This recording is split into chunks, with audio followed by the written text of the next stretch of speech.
Magandang hapon po sa lahat. Ako po si Nora Villamayor. Ay, pasensya na maliit eh. Sa totoo lang, nininervyos ako talaga. Hindi ko po inisip na mapunta ako dito na magsasalita sa harap ninyo. Pero sa kagustuhan ko po na makatulong po sa ating mga kababayan, makatulong po sa mga kasamaan ko sa industriya ng musika, industriya ng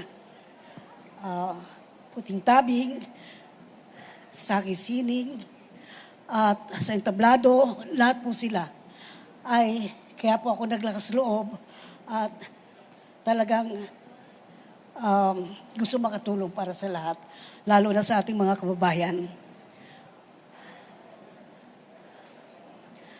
Ang aking pong pasasalamat sa People's Jump Party List sapagkat sila po ang nakiusap sa akin na tutulong para matupad ko po yung aking pangarap na makatulong sa ating mga kababayan. Yan lang po. Salamat po. Okay, maraming salamat. People's Jump po kami. Apo.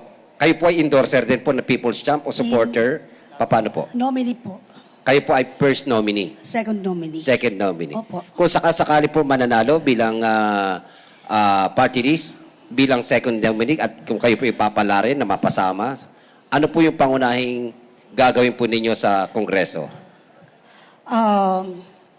Para sa mga sa industriya po ng pelikulang Pilipino, yung mga kasamahan ko na mga artista, yung mga maliliit na mga nagtatrabaho sa industriya ng pelikulang Pilipino, sa musika, at siyempre po, lalong-lalo na po sa ating mga kababayan na talagang kailangan nangangailangan ng tulong, yung mga mahihirap po. Para lang po makatulong. Para talaga po makatulong sapagkat yun po talaga yung pangarap ko noong araw pa. Yung makatulong sa ating mga kababayan. Dahil galing ako sa hirap. Kaya aram ko po kung ano yung pakiramdam ng isang ng ating mga kababayan, lalo na sa mga nangangailangan ng tulong. Bakit po second nominee at hindi po first nominee? Siguro po naman kasi kung halimbawa gugustuhin ng tao, kahit mga mag-third nominee ka o fourth nominee, kung talagang iboboto ka ng tao.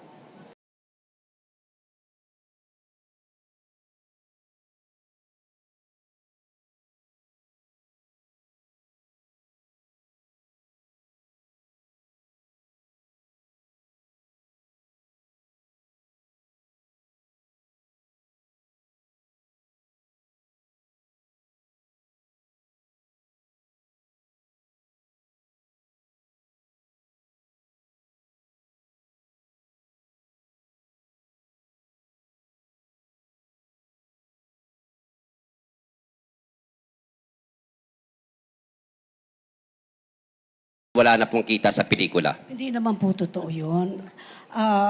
Kagaya naman po sa akin, may mga inaalok naman pong mga pelikula sa akin at hindi natin pwede sabihin na walang pumapasok na pera sa atin o hindi kumikita.